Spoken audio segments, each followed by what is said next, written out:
Ok, on va commencer. Alors, bonjour à tous et bienvenue à cet amphi de révision de stats et apprentissage. Alors, vous pouvez trouver les slides actuellement sur le site d'Automatan.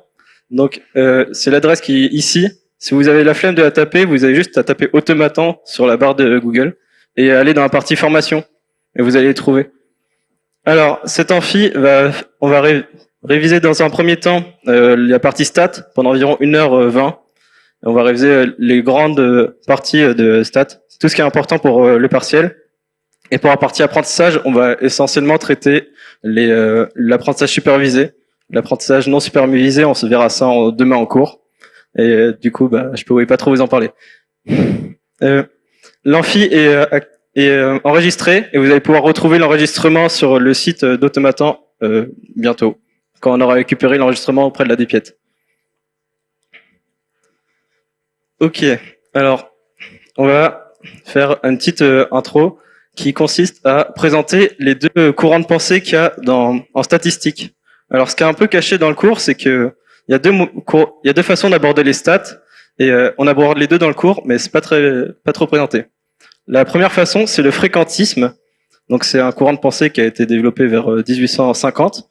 C'est le courant de pensée qui consiste à répéter plusieurs fois des observations de variables aléatoires identiquement distribuées dans le temps. Donc ça, c'est un peu la méthode scientifique, c'est-à-dire qu'on considère que quelque chose qui est scientifique, c'est quelque chose qui peut être répété et avoir des résultats semblables.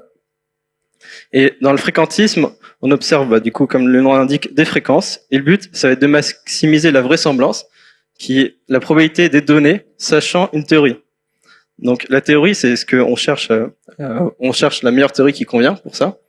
Donc cette formule, ce que ça veut dire, c'est que imaginez un monde qui est régi par la théorie T, alors quelle est la probabilité que vous puissiez réellement observer vos données? L'autre manière d'aborder les stats, c'est le bayésianisme. Donc ici, on utilise l'autre probabilité conditionnelle, c'est-à-dire la probabilité de la théorie sachant les données. Et ce qui est différent, c'est que on compare les théories en fonction des autres théories. Et ici, on ne considère pas qu'une théorie est vraie ou fausse, mais elle est vraie à une certaine probabilité. Alors, dans le fréquentisme, dans la manière qu'on aborde dans le cours, c'est des observations de valeurs variables aléatoires IID. Et le but, c'est de trouver la théorie qui convient le mieux. Donc, pour ça, on observe des modèles fréquentistes. Sauf que la théorie, c'est un truc qui est extrêmement vaste. Et c'est impossible de trouver la théorie qui convient le plus. Donc pour cela, on fait du fréquentisme paramétrique, c'est-à-dire qu'on considère des modèles comme des lois normales centrées en mu, et on cherche le mu qui convient le mieux. Donc ici, on prend le paramètre qui correspond à l'argument maximum de la vraisemblance. De l'autre côté, dans le bayésianisme, on utilise principalement la formule de Bayes. Donc c'est une formule très importante. Pour le cours, il faut vous la connaissiez, même si, comme on a vu ça dans un mail il y a quelques jours, les poly de cours est autorisé. Alors, dans le bayésianisme, ce qu'on calcule, c'est la crédence d'une théorie, c'est-à-dire la probabilité de celle-ci, sachant les données qu'on a observées. Et ça dépend de la vraisemblance, donc le truc qu'on cherche à maximiser dans le fréquentisme, du préjugé de la théorie T. Donc ça, c'est si on a des données, par exemple, sur une telle ou telle théorie, ça nous permet d'être plus précis. Imaginez, vous ayez une résistance électrique, et le constructeur vous dit qu'elle vaut environ 1 kilo-ohm, plus ou moins 100 ohms.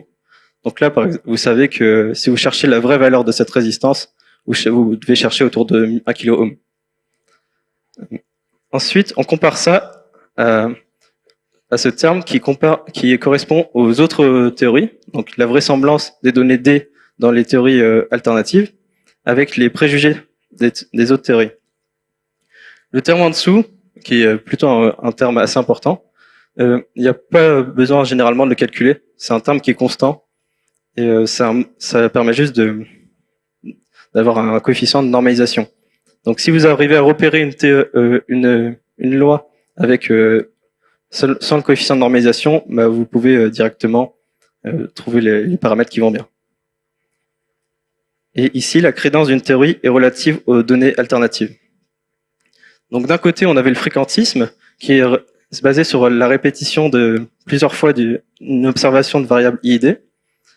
Et on a le bayésianisme qui, lui, utilise la formule pour toute la suite. Il y a des avantages pour les deux. Donc, le fréquentisme, c'est sympa parce qu'on n'a pas besoin de faire de préjugés sur notre théorie. Donc, on peut pas se tromper sur ça. Mais ça nécessite, pour avoir des bons résultats, de faire un nombre d'observations assez conséquent. Alors que dans le bayésianisme, si vous devez prendre une décision ponctuelle et que vous pouvez pas la répéter, alors ça va être nécessaire d'utiliser cette formule. Et dans le cours, on fait du bayésianisme paramétrique comme on fait du fréquentisme paramétrique. C'est-à-dire qu'on considère que nos paramètres des lois suivent eux-mêmes des lois.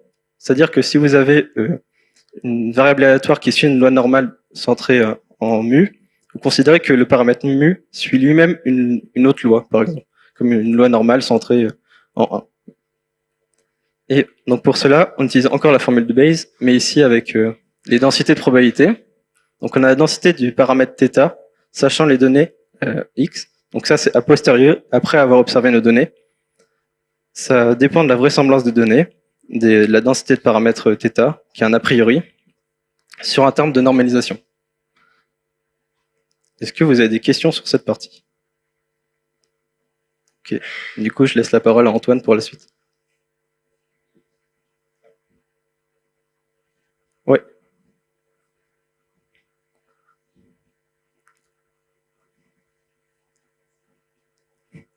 Les slides, elles sont sur le site Automaton si jamais tu veux. Est-ce qu'il y a d'autres questions? Ouais. Ok. Attends, excuse-moi.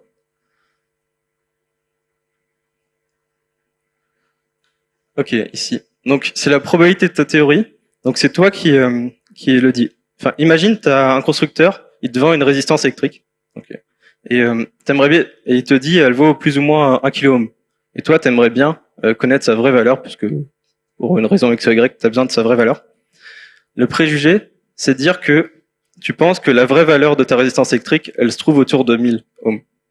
Donc, par exemple, que la valeur de ta résistance électrique suit une loi normale centrée en 1000. Donc ça. Est-ce que ça va? Est-ce qu'il y a d'autres questions?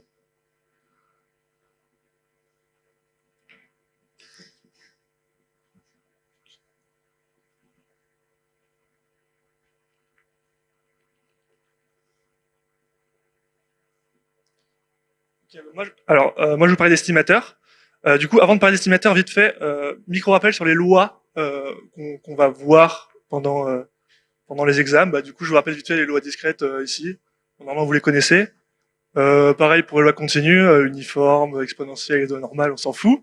Voilà. Et de toute façon, enfin, c'est bon, vous les connaissez tranquille. Et par contre, celles-là, vous les connaissez pas. Celles-là, vous pouvez les voir peut-être pendant les examens. La loi gamma, la loi bêta et la loi du Ki 2. Elles ont dit. Ah ouais, juste ouais. Pourquoi est-ce que je vous dis? Enfin, vous avez le droit au poly pendant l'examen. Et à la fin du poly de cours, il y a un annexe avec toutes les lois. Du coup, c'est pour ça que je passe vite parce que vous aurez le droit aux lois pendant votre examen. Et du coup, ces lois-là, elles tombent souvent. Du coup, juste, vous avez vu une fois. Ça, vous connaissez leur nom et si ça tombe, vous saurez que ça existe. Enfin, c'est pas la première fois que vous la verrez. Voilà. Et ils ont des propriétés intéressantes, mais on s'en fout un peu là. Du coup, c'est parti. Alors, ouais, les estimateurs. Du coup, l'estimateur, faut comprendre. On va chercher en fait dans le modèle fréquentiste, on a un paramètre qui caractérise nos théories.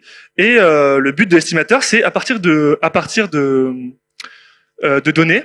Donc là, les XI, on a fait n itérations d'une expérience aléatoire. On va essayer d'estimer notre paramètre à partir de ces connaissances. Du coup, en fait, on a une expérience, des XI, et une statistique. Et cette statistique, on va se servir de statistiques, ici la moyenne empirique, pour en déduire la valeur d'un paramètre pour notre d'un paramètre optimal pour qui vont le mieux expliquer notre expérience, nos données. Et du coup, j'ai un petit exemple. Comment est-ce qu'on calcule en fait ces estimateurs? Alors, il y a deux méthodes. Il y a deux méthodes de calcul d'estimateurs. Il y a, je commence par la première méthode, la méthode des moments. La méthode des moments, en fait, elle se base sur le fait que la moyenne empirique elle est à peu près égale en fait à la moyenne théorique pour le meilleur paramètre. Voilà. Et du coup, on va se baser là-dessus pour trouver une équation qui va relier notre estimateur θ chapeau. Donc tous les estimateurs sont en rouge et toutes les expériences sont en bleu dans mes diapos. On va relier θ chapeau, donc l'estimateur, avec des connaissances empiriques. Alors, imaginons par exemple qu'on a x1, xn, des variables ID qui suivent une loi géométrique de paramètres P. Du coup, ici, notre paramètre de notre théorie, c'est P. Et on va essayer de trouver le meilleur P qui correspond à nos données, à notre expérience, pardon. Enfin, c'est pareil. Et du coup, théoriquement, on sait que l'espérance de nos variables, c'est 1 sur P. Du coup, on a fait l'observation x1, xn. Super. Par exemple, si on tire des pièces, et on regarde la première fois où on tombe sur pile, bah, ça nous donne des lois géométriques, et notre but c'est de savoir est-ce que notre pièce, bah, elle est pas pipée, et normalement, ça devrait aller. Bon, et du coup, on estime que la moyenne expérimentale est à peu près égale à la moyenne théorique, et du coup, à partir de là, on va poser notre estimateur, donc par la méthode des moments, qui va vérifier cette équation. C'est-à-dire que l'espérance théorique pour notre estimateur, c'est en fait la moyenne expérimentale. En fait, l'idée là derrière, c'est qu'on n'a qu'une seule donnée si on a fait des expériences, et notre but, bah, c'est de trouver un estimateur qui nous donne en moyenne la même chose que la moyenne expérimentale. Voilà. Et du coup, bah ici, on résout, ça donne 1 sur P FH chapeau égale la moyenne empirique. Et du coup, on trouve que notre estimateur ici, en fonction des données, c'est juste 1 sur la moyenne empirique. Donc, je vais vous donner un autre exemple avec des lois normales. Bon, bah, on suppose qu'on a des lois normales. Par exemple, je lis le volume sur un bécher. Donc, c'est pas toujours précis. On va dire que ça c'est une loi normale. Nos paramètres ici, ça va être mu et sigma carré, qu'on va essayer du coup d'approcher à partir de nos expériences. Voilà. Donc ça, c'est théoriquement l'espérance et la variance, c'est donné par mu et sigma carré. Du coup, on observe x, y, xn, et par la méthode des moments, on peut dire que l'espérance théorique pour les estimateurs mu et sigma carré, en fait, c'est la moyenne empirique. Et pareil pour le moment d'ordre 2. Ouais. Alors du coup, là, le moment d'ordre 2, il se trouve ici. On peut dire que le moment d'ordre 2, c'est à peu près égal au moment d'ordre 2 expérimental, qui est juste là. Et du coup, on peut trouver notre estimateur en fonction des données empiriques. Donc ici, notre estimateur, ce serait le moment d'ordre 2, comme une variance, quoi, comme une variance expérimentale. Voilà. Et du coup, ici, on peut conclure que nos deux estimateurs, on les a trouvés. C'est d'une part la moyenne expérimentale, d'autre part la variance expérimentale. Bon, c'est un peu ce qu'on s'attendait à avoir. Et une autre méthode, sinon, qu'on peut utiliser, c'est la méthode du maximum de vraisemblance. Du coup, l'objectif, ça va être de trouver.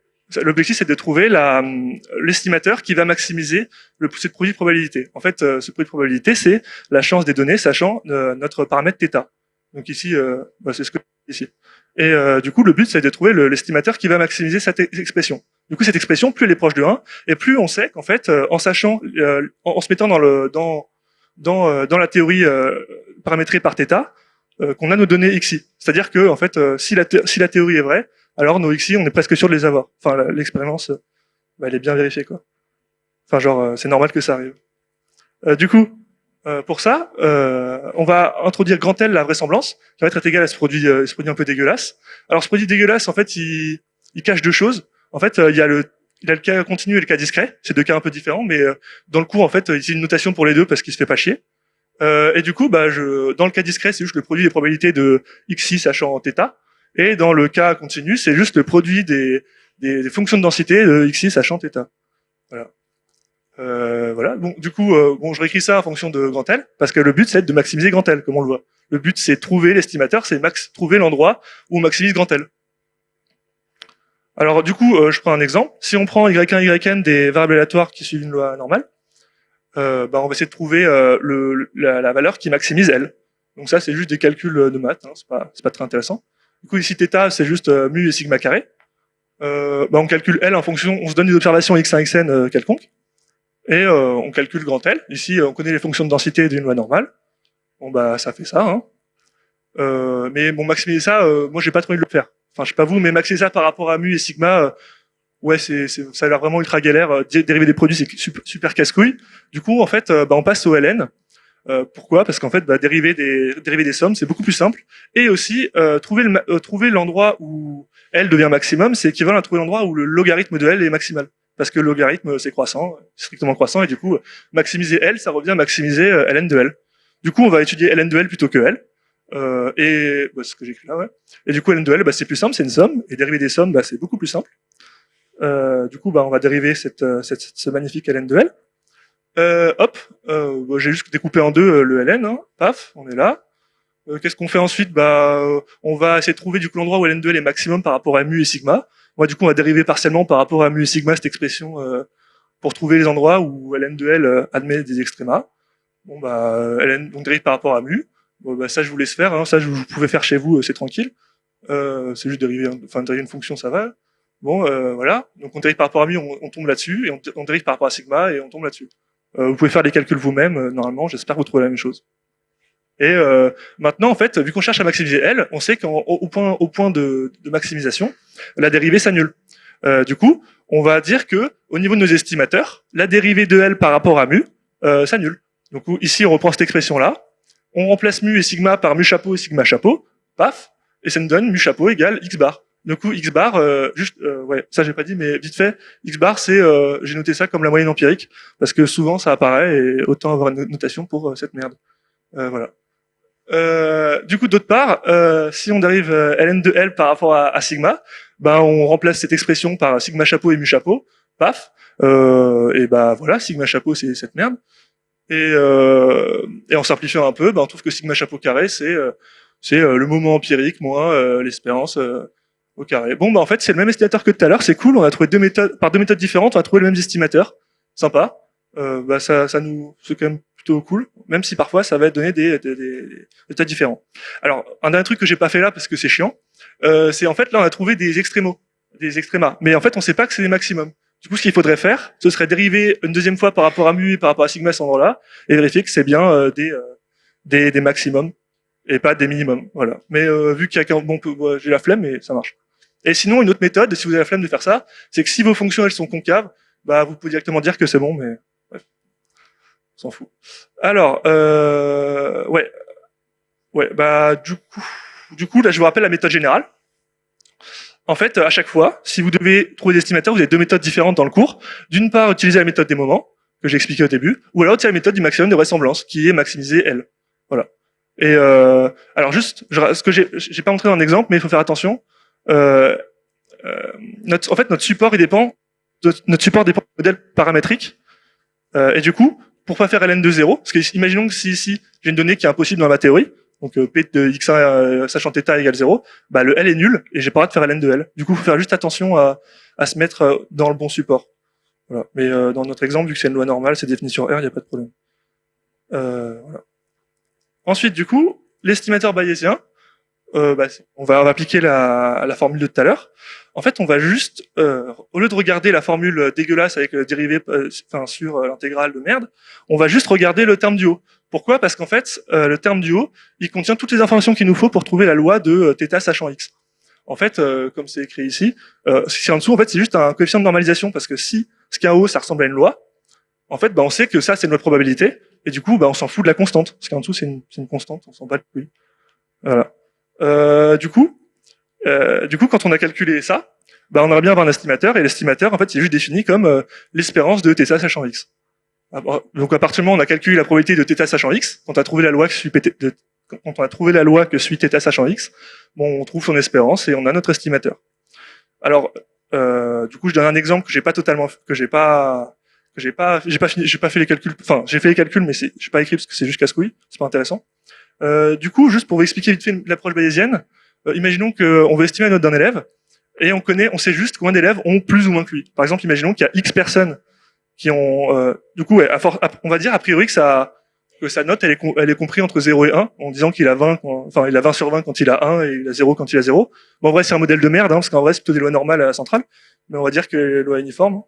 Et imaginons qu'il y a X personnes qui ont moins, c'est moins que lui, pardon. X personnes qui ont moins que lui par milliers de personnes. Et ces données-là, si on suppose que les X personnes elles suivent aussi des lois normales, en fait, savoir chaque personne est-ce qu'elle a plus que θ, savoir si un élève a plus que si qu'un élève quelconque, là, X a plus que notre élève qu'on regarde, c'est juste regarder si, ça suit une loi binomiale. Vu qu'on va regarder n fois si les X personnes ont plus ou moins que X. Ouais, c'est pas clair. Mais en vrai, ça se comprend je sais pas. Ça se fait. Non, c'est juste... Voici, c'est ça, c'est juste qu'en fait, on regarde, c'est comme si on faisait n lancers et on regardait les lancers qui sont moins bien que θ. Bref. Du coup, là, on regarde la probabilité de x sachant θ. Bon, ça, c'est juste une loi binomiale. Et à partir de là, on peut trouver la loi. Ah oui, je rappelle ce qu'on cherche. On cherche quand même à calculer p de θ sachant x pour trouver l'estimateur bayésien.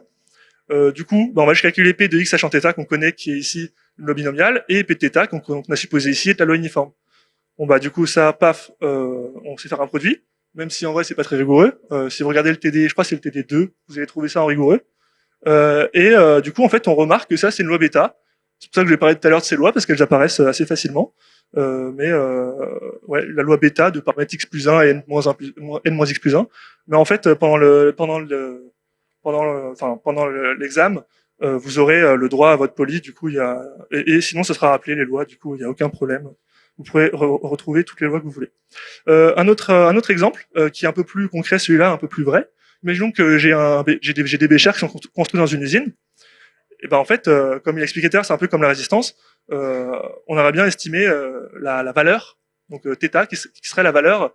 Enfin, on aurait bien estimé θ chapeau, du coup la valeur qui serait notre seuil, notre volume, le volume de notre bécher réel. Parce que ce serait bien d'avoir une bonne valeur et notre usine elle est un peu claquée. Du coup, pour ça, ce qu'on va faire, c'est qu'on va faire de l'expérience. On va regarder le volume d'eau qu'il faut pour arriver au trait de jauge, et on va faire ça n fois. Et du coup, en fait, en supposant que nous, on est des merdes et on sait pas bien regarder, parce que c'est vrai, on a nos yeux, ils ont une erreur. Et on va dire que notre expérience, à chaque fois, il y a une erreur qu'on va modéliser par une loi normale. Et à partir de là, en fait, si vous regardez le TD3, en fait, on calcule P de x sachant θ fois P de x θ facilement, c'est deux lois normales, et en fait, ça donne aussi une loi normale. Mais vous pouvez faire l'exo 1 du TD3, c'est juste calculatoire et pas très intéressant, mais ça peut tomber. Du coup, je vous conseille de le faire. Voilà. Du coup, maintenant qu'on a vu ce que c'était que les estimateurs et comment les trouver, il faut voir est-ce qu'ils sont bons par rapport aux estimateurs optimaux. Du coup, on parle d'une première chose, c'est la consistance d'un estimateur. On va dire que un estimateur est consistant faiblement ou fortement en fonction de est-ce que θ chapeau il converge lorsque n tend vers l'infini vers une valeur. En fait, θ chapeau, il dépend du nombre d'expériences qu'on a fait. Je rappelle que θ chapeau, à chaque fois, on l'a trouvé en fonction de nos données. Et du coup, nos données, quand on faisait n itérations, θ chapeau, il dépend de n. Et du coup, si on fait tendre le nombre d'expériences vers l'infini, est-ce que notre θ chapeau, il tend vers une valeur faiblement ou fortement? Et si possible, estimer sa vitesse de convergence. Alors, pour voir s'il est bon, en fait, on introduit ce qu'on appelle le biais, qui quantifie en fait l'écart à une valeur optimale. Θ étoile, il était défini au début comme la valeur optimale qu'on aimerait trouver pour notre modèle. Donc, comment ça se fait? Et en fait, comment on trouve ça? En fait, c'est pas très compliqué, c'est même plutôt simple. Enfin, c'est juste des calculs de merde, hein, comme d'hab. D'abord, je reprends les estimateurs de tout à l'heure pour la loi normale. Donc pour la normale tout à l'heure, on avait mu chapeau égale la moyenne empirique et sigma chapeau carré égale entre guillemets la variance empirique. Et on va calculer le biais. Du coup, le biais, c'est le biais de mu chapeau par rapport aux paramètres mu étoile et sigma carré étoile. C'est juste, comme là, j'ai juste écrit la formule d'avant en fait. Hein. J'ai juste réécrit la formule qu'il y avait là en remplaçant θ par nos paramètres ici qui sont mu et sigma étoile, mu étoile et sigma étoile. Du coup, comment on calcule l'espérance de mu chapeau dans le paramétrage mu étoile et sigma carré étoile? En fait, c'est tout con. C'est juste que mu chapeau, en fait, il est écrit en fonction des données. Et les données, en fait, on va supposer qu'elles suivent les paramètres mu étoile et sigma carré étoile. Du coup, c'est tranquille. En fait, l'espérance de mu chapeau là, c'est juste l'espérance de x bar. Et une espérance c'est linéaire, paf. C'est 1 sur n fois la somme des espérances de x. Et espérance de x dans le modèle mu étoile et sigma carré étoile, c'est juste mu étoile. Du coup, paf, ça donne mu étoile. Super. Du coup, notre biais, il y en a pas. Ça, c'est cool. Maintenant, on va regarder pour sigma carré. Et pour sigma carré, on va voir qu'il va y en avoir un. Du coup, on réécrit. Le biais, c'est pour sigma carré chapeau, c'est juste... c'est ça, quoi. C'est comme avant. Pour nos paramètres mu étoile et sigma carré étoile. Du coup, on connaît sigma carré chapeau en fonction de notre expérience. Donc c'est là. Bon, bah, on utilise la linéarité. Alors, juste ici, c'est très chiant parce qu'en fait, faire l'espérance d'une moyenne au carré, bah, c'est ultra casse-couille. Du coup, pour simplifier un peu la vie, on va utiliser ces magnifiques formules qui sont bah, la variance en fonction de l'espérance au carré et de l'espérance, bon, enfin, de l'espérance au carré, voilà. Et avec ça, on va pouvoir manipuler notre formule de façon inintéressante pour arriver à un résultat. Alors, ouais, bah, c'est pas intéressant. On va remplacer ça par sa valeur ici, Vx bar plus l'espérance de x bar carré, ce que vous voyez là.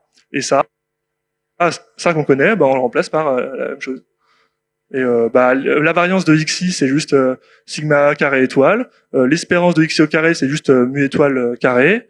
La variance de x bar par linéarité, ça va être, je crois que j'ai fini le calcul, ouais, ouais par linéarité, la variance de x bar, donc x bar c'est le moyen empirique, juste, enfin, ouais, en fait, je sais pas, enfin, vite rappel quand même, la variance de a fois x, c'est a carré fois la variance de x. Du coup, quand on fait variance de 1 sur n fois la somme des xi, ça donne 1 sur n carré fois la somme des v de xi, et les v de xi, c'est les sigma carré étoile. Et qu'on a une fois parce que c'est linéaire la variance. Bon, du coup, ce terme-là, il donne sigma carré étoile plus mu étoile carré, et ce terme-là, il nous donne bah, sigma carré étoile moins mu étoile carré, et du coup, en fait, on voit qu'il nous reste un petit terme de merde en moins 1 sur n sigma carré étoile.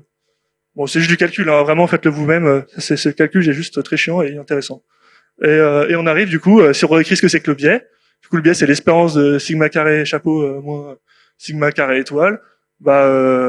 Super, on sait faire une soustraction et paf, on tombe sur 1 sur n sigma carré étoile. Du coup, il y a un biais. Et bah c'est pas fou le biais parce que ça veut dire qu'il y a une erreur. Enfin, notre estimateur, il aura du mal à estimer parfaitement le paramètre théorique optimal. Par contre, on peut dire un truc quand même, c'est qu'il n'y a pas de biais asymptotique. Alors, le biais asymptotique, en fait, c'est quand on fait tendre n vers l'infini, qu'est-ce qui devient le biais? Bah ici, on voit que le biais, c'est moins 1 sur n fois sigma carré étoile. Bah quand on faire tendre vers l'infini, ça tend vers 0. Du coup, asymptotique pas biaisé, notre estimateur. Voilà. Alors ouais, maintenant je vais parler du coup, on continue sur les qualités d'estimateurs. Il y a un autre truc dans le cours qui apparaît, c'est la régularité C1, C4 des estimateurs. Alors ça, c'est juste on va regarder dans le cours, hein, c'est pas intéressant, c'est juste dire que on a le droit de dériver sous l'intégrale nos estimateurs et le support il dépend pas de θ. Enfin ça sert juste dans les calculs. En vrai, on s'en fout. Ça permet juste d'appliquer des formules. Alors le score de juste, il y a quelques notions qui sont pas très intéressantes, que je passe vite fait, mais faut quand même les connaître. Le score de vraisemblance, c'est juste le gradient de ln de pθ. En fait, ça calcule juste ce gradient. Ça quantifie un peu l'information qu'on a. L'information qu'on gagne à chaque instant, enfin on s'en fout, c'est pas très intéressant.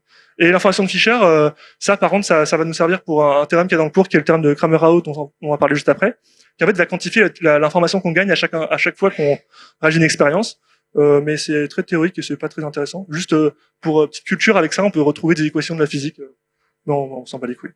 Allez, l'efficacité. Du coup, pourquoi est-ce qu'on introduit l'information de Fisher? Du coup, l'information de Fisher, pourquoi on l'utilise? C'est parce qu'en fait, on a une borne inférieure par la méthode de Kramer-Rao. On a une borne, avec l'information de Fisher, on a une borne inférieure de la variance de la variance de notre estimateur. On le verra juste après. Et juste enfin, pour dire le dernier truc qui permet d'analyser la qualité des estimateurs, c'est le risque. Donc le risque, c'est juste un écart entre θ et θ chapeau. Alors pourquoi j'ai mis entre x et θ? C'est parce que je rappelle que θ chapeau, à chaque fois, il dépend que des données. Du coup, une fonction de x et θ, ça va contenir toutes les fonctions de θ chapeau et θ. Et du coup, ici, on peut regarder spécifiquement le risque quadratique. Et pourquoi? Parce qu'il a des propriétés intéressantes, on va le voir juste après, qui permettent de décomposer le risque quadratique en deux parties qu'on connaît bien. Et ouais, enfin, dernier truc dont on peut parler, c'est si un estimateur est asymptotiquement normal, c'est qu'en fait, lorsqu'on tend n vers l'infini, c'est une loi normale. On s'en bat les couilles. Alors, la décomposition.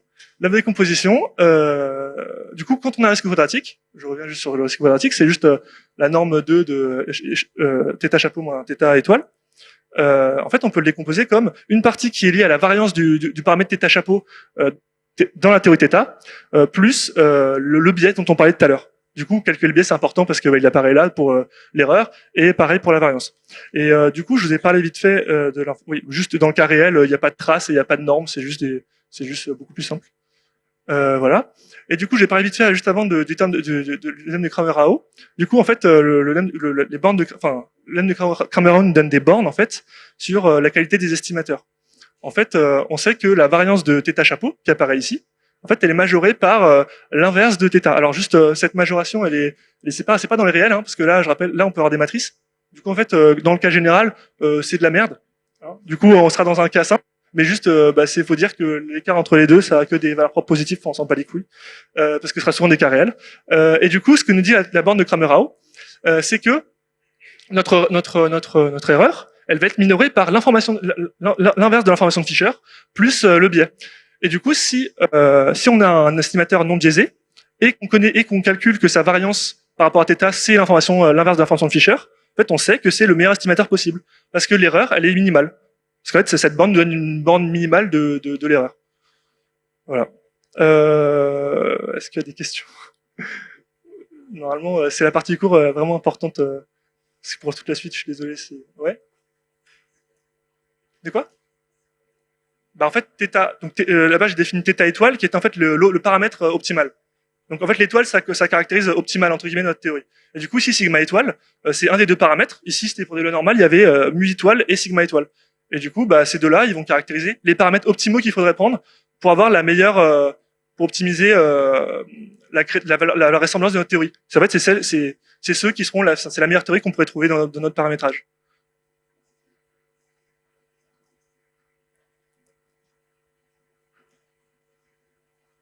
Ouais. De quoi? Bah parce qu'en fait, parfois, on choisit mal nos estimateurs. Dans le cadre de sigma chapeau, enfin, c'est pas qu'on choisit mal, c'est qu'on peut pas le choisir aussi bien que ça. C'est d'où le biais. C'est qu'en fait, sigma chapeau, il peut pas toujours être optimal. Il y aura toujours un biais.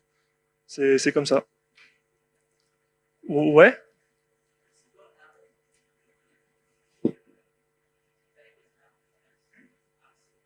Ah, Argmax, en fait, c'est une notation pour pas avoir à écrire à sup. C'est très chiant. C'est en fait, on cherche le. Attends, bah, je retrouver sur le endroit où ça apparaît. Argmax, c'était où? Ah ouais, c'était loin. Ah ouais, c'était loin. Ouais, argmax, c'est juste, en fait, c'est trouver le paramètre qui va maximiser notre expression. C'est genre, en fait, argmax, c'est comme un sup, sauf qu'en fait, tu vas chercher le paramètre qui maximise ce sup. Quand tu écris sup, tu vas juste trouver la valeur du sup. Quand tu écris argmax, tu trouves le paramètre qui va maximiser le sup. Voilà. Y a d'autres questions? Ouais.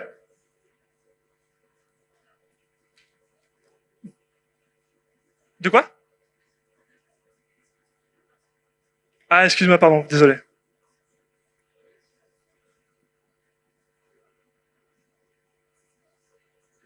Ouais, du coup, sur la consistance, ouais.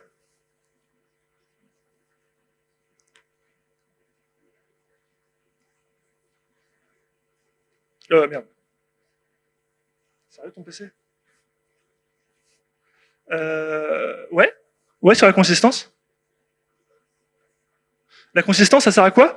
En fait, ça permet juste de savoir si notre estimateur θ chapeau, il va tendre vers une valeur ou pas, vers enfin, est-ce qu'il converge en probabilité ou presque sûrement vers de quoi? Pardon? Le YN, c'est le θ. Ouais, ici, ouais. Ici, le YN, c'est θ chapeau. C'est θ chapeau. Et C, ce serait le θ étoile, on espère. D'autres questions? Ouais. Le quoi? C'est l'inverse. En fait, c'est l'inverse d'un scalaire ou d'une matrice. Dans le cas réel, ça va être d'un réel.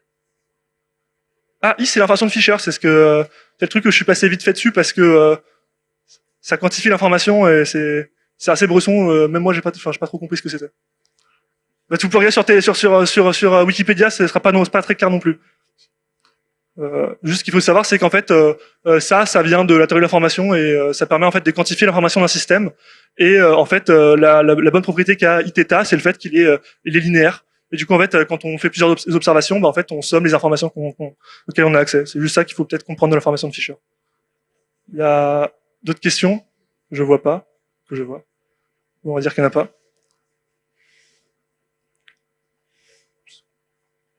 Vas-y. Bon, alors on va voir les intervalles de confiance maintenant. Donc, on s'est embêté à calculer des estimateurs, et donc à partir de ces estimateurs, on peut essayer de construire des intervalles de confiance. Et pour ça, on va se servir de un théorème vraiment hyper important en cours de stats, à savoir le théorème central limite. Et on va se servir de ce théorème central limite pour construire ce qu'on appelle des fonctions pivotales. Donc bon, c'est un nom assez compliqué pour décrire quelque chose d'assez simple finalement. Une fonction pivotale, c'est une fonction qui dépend de tous les paramètres, y compris du paramètre qu'on a envie d'estimer, et qui converge donc vers une loi qui ne dépend pas de ce paramètre à estimer. Donc une fois qu'on a cette fonction pivotale, on utilise d'autres théorèmes, à savoir le théorème de la continuité et la loi forte des grands nombres. Tout ça dans le but d'utiliser en fait un autre théorème assez important qui est le théorème de Slutsky. Bon, donc là il y a beaucoup de théorèmes et pas beaucoup d'explications, mais on va voir ça sur un exemple et ça va devenir beaucoup plus clair, faites-moi confiance. Donc une autre méthode qu'on peut utiliser, c'est la méthode delta que je n'aborderai pas dans cette partie, mais que vous pouvez voir dans le polycopier. Mais voilà, juste pour que vous soyez au courant. Donc un intervalle de confiance, voilà donc un exemple avec une loi normale. Pour une loi normale centrée réduite, l'intervalle de confiance, ça va être cette partie-là, en fait, la partie blanche. C'est-à-dire, on parle souvent d'intervalle de confiance à un certain pourcentage, c'est-à-dire je suis sûr à, par exemple, 95% que on est en fait dans dans l'intervalle en fait. Donc, comme j'ai dit, on va voir ça sur un exemple, histoire pour que ce soit un petit peu plus clair. Donc, on va reprendre en fait nos n variables x1 jusqu'à xn qui suivent une loi géométrique de paramètre p. Et on avait vu dans la partie précédente qu'on pouvait estimer en fait le paramètre p par un p chapeau qui est égal en fait à 1 sur x bar, avec x bar la moyenne empirique. Donc on a la variance qui appartient à R plus étoile. Et notre but, donc, ça va être de trouver un intervalle de confiance pour le paramètre P. C'est-à-dire dire, OK, P, je suis à un certain pourcentage de chance, je suis à 95% de chance sûre qu'il est dans cet intervalle. Donc tout d'abord, comme j'ai dit, on applique le théorème central limite. Le théorème central limite, il nous dit que lorsque je prends la moyenne empirique et que je lui retire l'espérance et que je multiplie tout ça par la racine carrée de R, en loi, ça va converger vers une loi normale centrée, mais pas réduite, parce qu'il va y avoir donc la variance. Donc, lorsqu'on applique donc cette loi à notre exemple avec nos n paramètres, ça va nous donner donc racine carrée de n facteur de x moins 1 sur p, qui converge en loi vers une loi normale de centrée et donc de variance 1 moins p sur p carré. Donc, on va réduire en fait cette loi. Donc, on va diviser en fait par notre racine carrée par notre sigma. Donc, on va obtenir cette quantité-là, cette expression-là qui va converger en loi vers une loi normale centrée réduite. Et là, déjà, vous voyez que c'est une fonction pivotale. Ça veut dire que là, on a notre paramètre p qu'on veut estimer, mais ça tend en loi vers une nouvelle loi qui ne dépend absolument pas de notre p. Et ça, c'est super utile. Le seul problème, c'est que notre paramètre p, il y en a en haut, il y en a en bas, et vu qu'on aimerait bien établir une inégalité, dire qu'il appartient à un intervalle, c'est pas très pratique d'utiliser ça. Mais on a quand même une fonction pivotale, donc on aimerait bien utiliser ça, et en fait, avoir une expression de ça plus simple en fonction de p. Et pour ça, on va utiliser le théorème de Slutsky. Mais avant d'utiliser le théorème de Slutsky, il nous faut un ensemble de lois qui convergent vers une constante. Et pour ça, on va utiliser la loi forte des grands nombres, qui dit juste que la moyenne, ça veut juste dire que la moyenne empirique, presque sûrement, ça tend vers l'espérance de notre loi. Donc là, ça va être 1 sur P. Donc en gros, x bar converge presque sûrement vers 1 sur P. Et le théorème de continuité nous dit que si on a une fonction h continue, alors dans ce cas-là, si je calcule la limite, donc si x tend vers 1 sur p, alors h de x va tendre également vers h de 1 sur p. Ça, je suppose que vous êtes au courant de comment ça fonctionne. Mais dans notre cas, on va prendre h de c'est cette fonction-là. Je sais, ça a l'air assez arbitraire, mais vous allez voir plus tard pourquoi. Donc une fois qu'on prend cette fonction-là, ça veut dire que la racine carrée de 1 moins 1 sur la moyenne empirique, presque sûrement, ça va converger avec la racine carrée de 1 moins p. Et donc là, déjà, on retrouve en fait ce qu'on avait au dénominateur là, le racine carrée de 1 moins p. Et donc du coup, si on fait le rapport, ça veut dire que Je rappelle, 1 sur X, 1 sur la moyenne empirique, c'est notre P chapeau. Donc si jamais je fais le rapport des deux, racine carrée de 1 moins P sur racine carrée de 1 moins P chapeau, presque sûrement, ça va tendre vers 1. Et donc c'est une constante. Et donc on a une convergence presque sûre, et donc ça implique une convergence en loi, parce que la convergence en loi est moins forte que celle presque sûrement. Donc là vous me dites, c'est magnifique, ça, on a une fonction qui tend vers on a un ensemble on a une suite qui tend vers une constante, mais à quoi ça nous avance? Et c'est là qu'intervient le théorème de Stotsky. Parce que qu'est-ce qu'il dit le théorème de Stotsky? Il dit on a un ensemble de fonctions yn qui convergent, enfin un ensemble de lois un ensemble de lois yn qui convergent vers y, et un ensemble de lois zn qui convergent vers c, une constante, et que je prends f une fonction continue, juste continue, celle que vous voulez. Quand j'applique f de yn zn, ça va également converger vers f de yc. Toutes les convergences en loi, je précise. Et donc, si on applique ce théorème avec notre yn, on va prendre en fait ce qu'on avait précédemment, ce qu'on avait trouvé grâce à la loi forte des grands, ce qu'on avait trouvé grâce au théorème central limite. Donc, on avait dit que les yn, ça tend donc vers une loi normale centrée réduite, et notre zn, ça va être ce qu'on avait trouvé précédemment, qui converge vers une constante. Là, en l'occurrence, ça va être 1. Et je lui applique donc la fonction f de xy, ça va juste être le produit des deux. Donc, je vais faire le produit yn fois zn, pour me débarrasser justement de ce racine carrée de p racine carrée de 1 moins p qui m'embête. Donc finalement, quand je fais le produit des deux, qu'est-ce que j'ai? J'ai racine carrée de n facteur de p fois la moyenne empirique moins 1, divisé par la racine carrée de 1 moins p chapeau, ça converge en loi vers une normale centrée réduite. Donc, on a encore une nouvelle fonction pivotale, mais ce coup-ci, le paramètre p, il n'est que en haut, il n'est nulle part autre. Tous les autres trucs, on sait exactement combien est-ce qu'ils valent. Donc, c'est fantastique. Et donc on va se servir de ça justement pour déterminer notre intervalle de confiance. Pourquoi? Parce que lorsqu'on a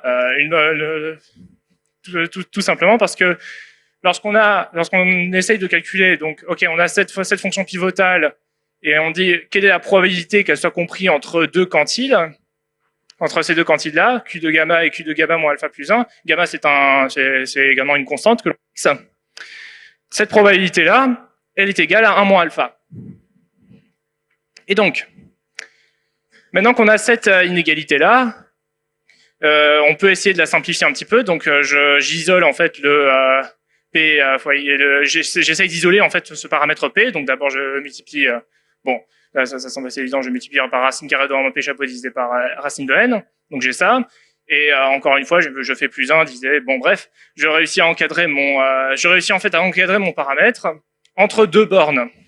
Et en fait, ces deux bornes-là, on peut parfaitement les calculer parce que là, on a la moyenne empirique, ça on peut la calculer. Là, on a notre P chapeau, c'est 1. Allô? Oui. C'est 1 sur la moyenne empirique, donc on peut la calculer. Racine carrée de n également, on le connaît. Et enfin, les quantiles, généralement, ils sont donnés, alors on a tout un ensemble, ils sont tabulés, enfin dénoncés, donc ça aussi, on peut les calculer. Donc, si je résume, en sachant que, généralement, on choisit gamma égale alpha sur 2, lorsque la loi elle est centrée, parce que concrètement, bon, je reviens rapidement dessus, mais notre gamma, en fait, il va servir à bien fixer les quantiles, et on choisit tout le temps on choisit quasiment tout le temps alpha sur 2, c'est précisé si jamais c'est une autre valeur. Enfin bref. Donc, on a notre gamma qui est égal à alpha sur 2 lorsque la loi est centrée et symétrique. Et comme j'ai dit, les quantiles sont fournis en annexe. Donc là, on a 4 étapes principales. Déjà, premièrement, on applique le théorème central limite pour avoir une convergence vers une gaussienne. Ensuite, on utilise la loi forte des grands nombres et le théorème de continuité afin d'avoir une loi qui converge vers une constante. Et enfin, j'applique le théorème de Stotsky pour avoir une dépendance simple du paramètre. Et enfin, j'utilise des quantiles normales pour l'intervalle de confiance de taille 1 moins alpha. Et je choisis moins alpha parce que généralement on demande quel est l'intervalle, par exemple pour l'intervalle de confiance à 95%, je vais choisir moins alpha égale à 0,05. Donc voilà, et ça généralement cette méthode-là, c'est toujours celle-là qu'on utilise pour déterminer les intervalles de confiance. Voilà, donc est-ce qu'il y a des questions? Je ne sais pas si j'étais très très clair, mais... Oui?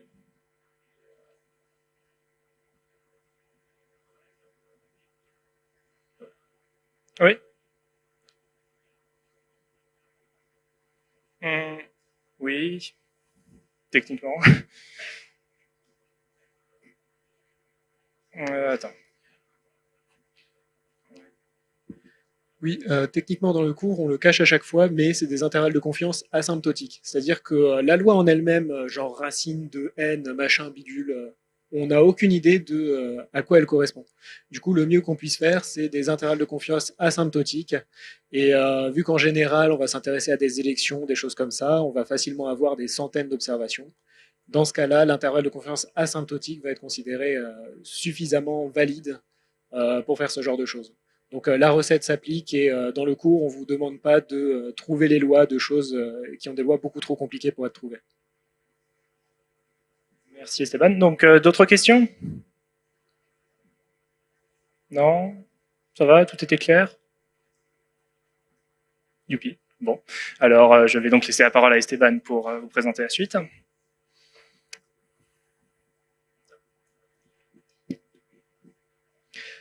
Donc, on va un peu plus loin. Encore un. Parfait. On va commencer la dernière partie du cours de statistique, qui est le test d'hypothèse. Cette partie du cours, c'est une partie qui est en soi pas si compliquée, juste il y a énormément de termes de présent. Du coup, je vais utiliser une analogie tout du long pour vous présenter le différent type de vocabulaire des hypothèses. On va se placer dans le cas d'un tribunal. Dans un tribunal, vous allez avoir des décisions sur des gens qui ont peut-être ou non commis des crimes. D'abord, on va considérer des hypothèses, H0 et H1. H0, ça va être l'hypothèse par défaut. Dans le cas du tribunal, c'est la présomption d'innocence.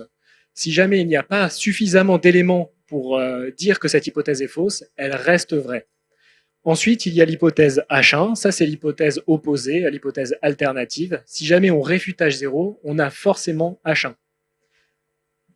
Ensuite, on va avoir différents espaces, θ0, θ1, qui vont qualifier les paramètres qui correspondent à ces hypothèses. Dans le cas d'une personne qui arrive au tribunal, ça peut être le nombre de personnes qu'elle a tuées. θ0, on va voir juste après dans le cas d'hypothèse simple. θ0, ça peut être la personne a tué 0 personne, ou θ1, la personne a tué une personne.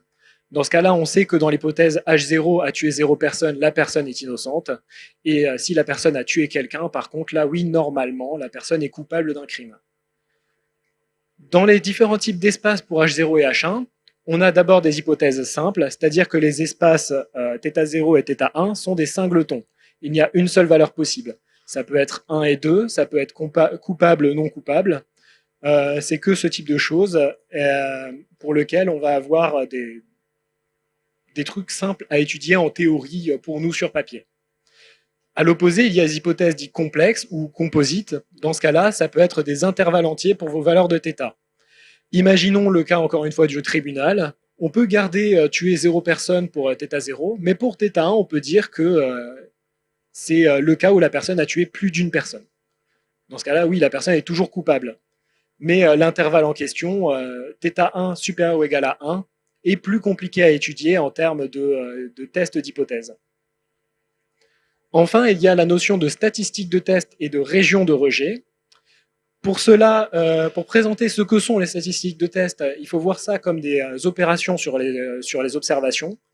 Dans notre cas, on va prendre comme observation les votes des jurés. Donc, le juré va voter 1 si la personne est coupable, 0 si la personne est innocente.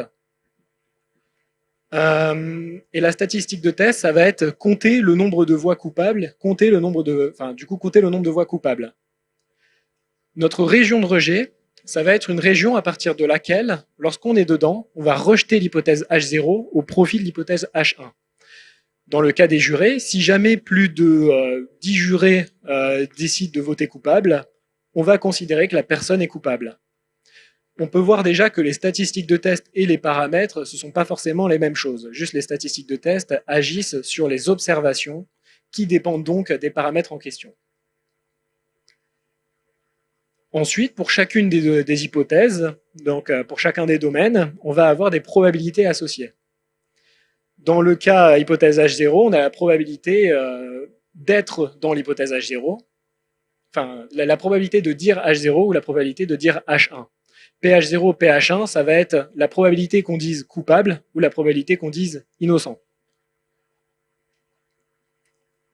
Avec ces choses-là, on peut définir différentes caractéristiques. D'abord, la première et la plus importante dans le cas des hypothèses simples. Oui, là, vu qu'on est sur la gauche, on est toujours dans le cas des hypothèses simples.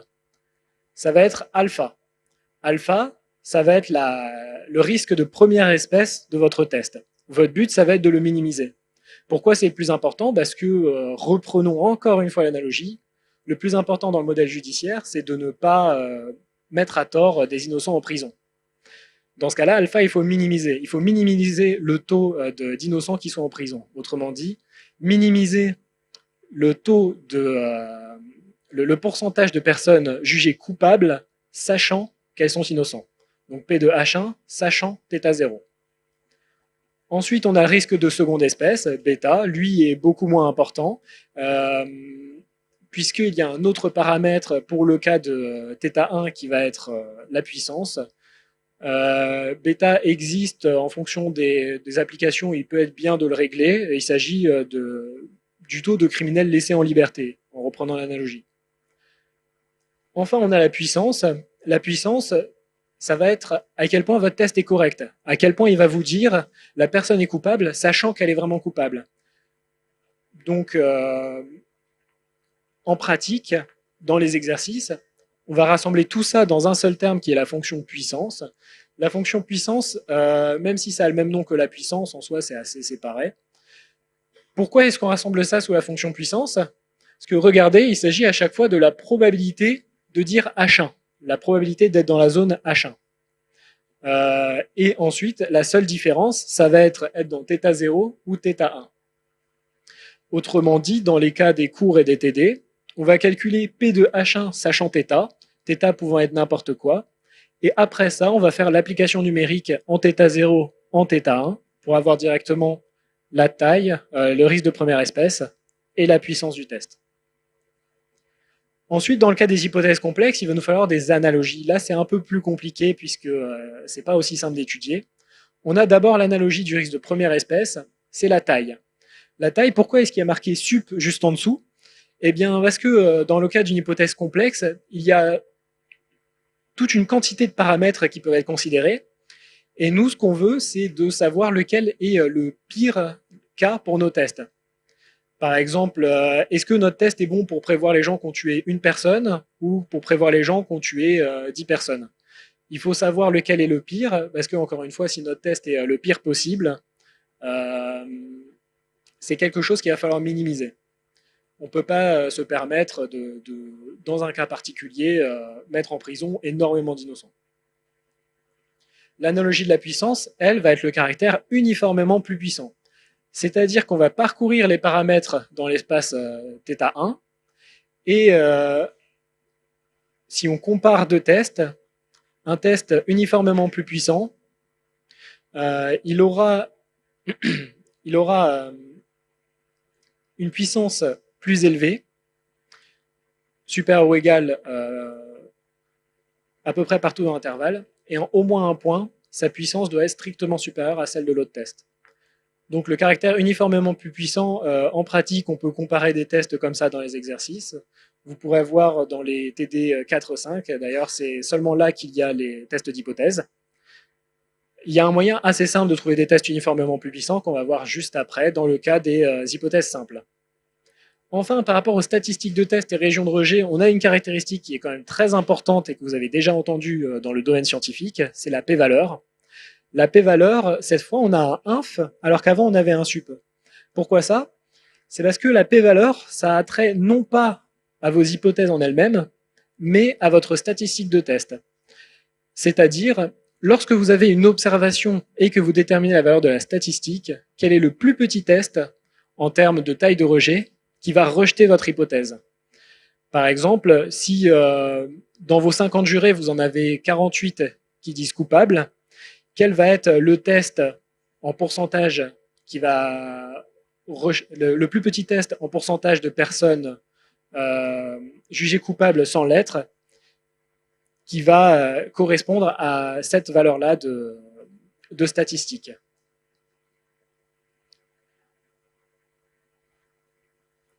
Ensuite, les statistiques de test, j'en ai pas encore parlé, mais il va nous falloir un moyen pour les déterminer. On a différents algorithmes pour les construire, mais le cas le plus simple étant les hypothèses simples, c'est dans le nom. On a pour cela le rapport de vraisemblance et le théorème de Neyman-Pearson. On va faire une application juste après pour voir dans un cas comment ça peut se traduire. Ça, c'est le test le plus simple possible. C'est difficile de faire mieux, il a plein de propriétés intéressantes. Ensuite, dans les hypothèses composées, là par contre, ça va être très compliqué de trouver des statistiques de test. Pourquoi? Parce que notre zone de rejet va être un peu plus arbitraire. On va pas pouvoir avoir des choses aussi simples que dans le cas simple, où on peut mettre supérieur ou égal à quelque chose. Là, ça va être des régions dans l'espace, des choses comme ça qui ne peuvent pas être décidées par un critère objectif. Mais on a aussi dans les hypothèses composées certains théorèmes présents dans le cours, comme Kolmogorov-Smirnov ou le Qui de deux personnes, qui permettent de tester, par exemple pour Kolmogorov-Smirnov, si vous suivez une loi normale ou non. Ça peut être quand même assez utile, mais c'est de l'approfondissement dans ce cours-là. On ne le fait pas en pratique, à creuser dans le poly de cours si ça vous intéresse. Enfin, une fois que vous avez vos statistiques de test, il va vous falloir quantifier des caractéristiques sur celles-ci. Quand vous avez vos statistiques seules, isolées et rien d'autre, vous avez la taille qu'on a vue auparavant, la puissance et la p-valeur, qui sont des caractéristiques intrinsèques pour une seule statistique. La p-valeur, dans le cas où vous avez des hypothèses simples, ça va être un peu plus simple à déterminer. Je vais juste aller au tableau vite fait. Normalement, c'est écrit en bleu. Vous me direz si c'est visible ou non. Appelez. Est-ce que c'est visible? C'est pas visible. Je vais décrire audio description. Donc, vous avez ici une gaussienne. Votre gaussienne, vous allez avoir, dans le cas d'une hypothèse simple, une zone de rejet qui est, si votre statistique est supérieure à une constante, vous rejetez. Maintenant, vous avez eu votre observation juste là. Le plus petit test qui va rejeter votre votre statistique supérieure à T alpha, ça va être le test qui va s'arrêter juste là et qui va considérer tout ce qui est là comme étant faux. Parce que vous considérez tout ce qui est supérieur comme étant faux. Autrement dit, vous pouvez voir ici que dans le cas d'hypothèse simple, on peut utiliser les fonctions de répartition pour tout simplement dire qu'au niveau de la statistique, c'est à partir de là qu'on va définir un test qui va être à la bonne p-valeur. Ou plutôt, c'est là qu'on va pouvoir définir la bonne p-valeur par rapport à la statistique observée.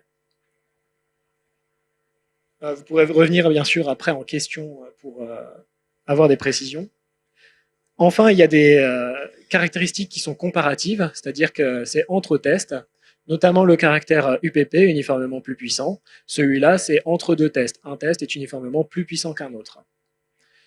Maintenant, je vais vous faire un petit exemple sur le test du rapport de vraisemblance. C'est en rapport au théorème de Neyman-Pearson. Pour cela, on va prendre deux variables aléatoires qui suivent cette densité-là. Certains le reconnaîtront, c'est l'exercice 1 du TD 4.5. Le théorème de Neyman-Pearson, ça vous définit une zone de rejet. C'est un algorithme pour construire les zones de rejet en fonction du rapport de vraisemblance.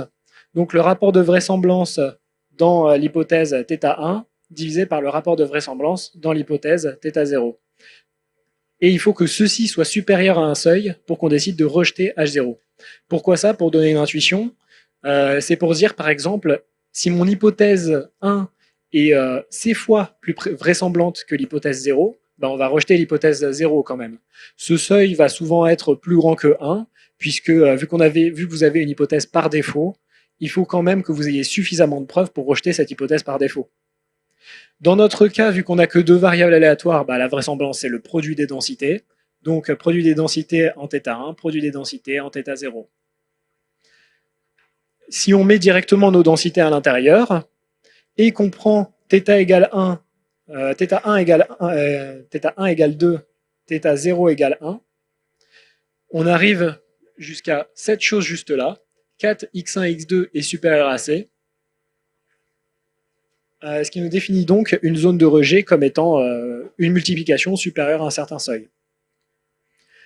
La statistique du rapport de vraisemblance, la statistique qu'on va évaluer, vous l'avez directement juste ici, x1, x2 est supérieur à un seuil.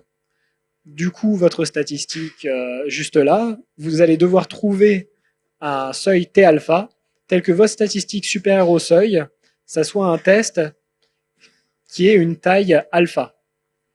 La particularité du test de Neyman-Pearson dans le cas d'hypothèse simple, c'est que vous aurez à chaque fois un test qui est uniformément plus puissant. C'est-à-dire que vous ne trouverez pas d'autres tests qui soient meilleurs. Vous aurez sûrement ce genre d'application dans le partiel. Maintenant, il y a un dernier problème qui est que certes, vous avez la statistique, certes, vous savez que vous voulez une taille alpha, mais il vous faut déterminer le seuil à partir duquel vous rejetez. Pour cela, la taille du test, le seuil à partir duquel vous rejetez. Pour cela, soit il vous faut déterminer la loi de x1, x2, connaître ses quantiles. C'est fait dans l'exercice 2 ou 3 du TD45. Soit vous pouvez calculer la probabilité d'être dans la zone de rejet. C'est ce qui est fait dans l'exercice qui utilise ce rapport-là. Est-ce que vous avez des questions particulièrement à cette partie? Oui.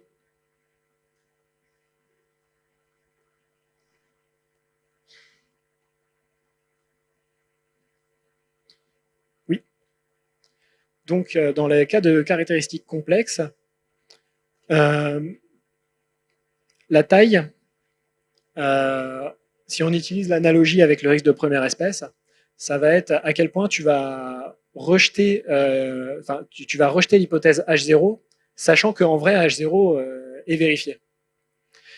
Et le cas de la taille, c'est que lorsque ton θ0 est autre chose que juste un singleton, il peut varier. Du coup, il va falloir prendre le sup sur les θ qui appartiennent à θ0 de la taille du test.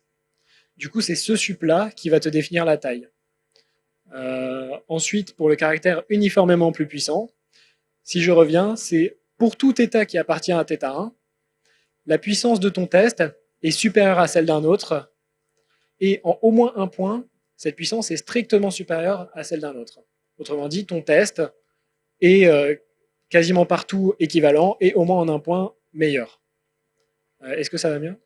Parfait. Une autre question? Ouais.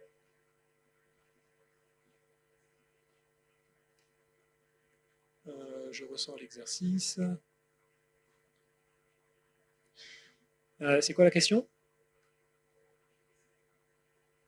Dans ce cas-là, c'est ici, pour l'instant, c'est juste une constante dans le calcul. Le truc important, c'est après votre statistique, vous la simplifiez pour avoir le bon truc. Et ici, vous pouvez voir que C et T alpha, c'est à peu près à une constante près la même chose. Le but, du coup, ce que tu veux dire par déterminer C, c'est que ça va être de déterminer T alpha.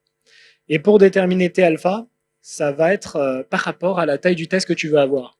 Si tu veux avoir un test de taille, de taille 5%, il va falloir que ton T alpha rejette 5% des hypothèses. Pour cela, il faut que la probabilité que ton x1, x2 soit supérieur à T alpha soit d'égal à 5%, sachant que tu es dans l'hypothèse H0.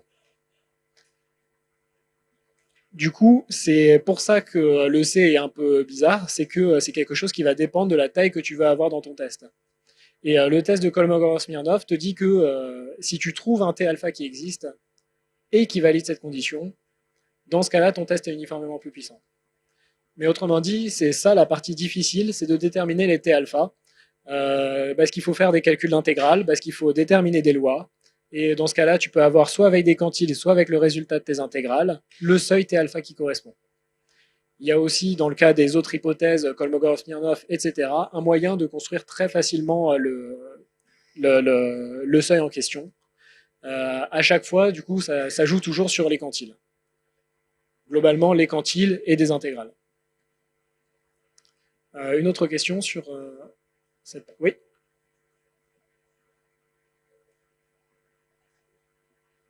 Ah oui, l'exemple sur la gaussienne. Je ne sais pas si tu peux voir un peu, mais si jamais ton hypothèse est rejetée, ici, imaginons que c'est la distribution de l'hypothèse 0. C'est-à-dire que dans ton hypothèse 0, tu peux être dans ces zones-là. Autrement dit, dans ton hypothèse 0, il y a très peu d'observations qui vont être tout là-bas à droite.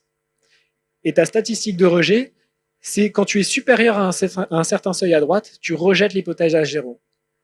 La p-valeur, c'est quand tu as une observation, c'est le plus petit test qui va te rejeter. Autrement dit, si jamais tu as cette observation-là, tu sais que le test de la forme être supérieur à un seuil, le plus petit qui te rejette, c'est celui dont le seuil est exactement ici, et autrement dit, celui dont la taille va être l'intégrale de là à là-bas. Est-ce que c'est mieux passé pour comprendre dans ce cas simple la détermination de la p-valeur? Ok, parfait. Une dernière question? Non, bah parfait. Je vais pouvoir repasser la main à Harry pour faire la partie apprentissage. Ok, du coup, maintenant on va faire toute la partie apprentissage. Alors comme je l'ai dit au début de l'amphi, on va pas faire exactement tout. C'est-à-dire que on va présenter sur la partie non supervisée à quoi ça sert. Comme ça, vous allez pouvoir comprendre plus facilement le cours qui va arriver demain. Et on va faire une bonne partie de la partie non supervisée. Donc au début, je vais présenter vite fait à quoi sert l'apprentissage et quelles sont les applications qu'on utilise dans la vie courante. Et ensuite, je vais présenter ce dont on parle dans le cours, donc notamment la régression linéaire, les classifieurs et les réseaux neuronaux. Alors, l'apprentissage statistique, on peut le diviser en deux grandes parties. Donc l'apprentissage supervisé, que je vais détailler ensuite, et non supervisé, où je vais donner plutôt quelques exemples. Alors, l'apprentissage supervisé.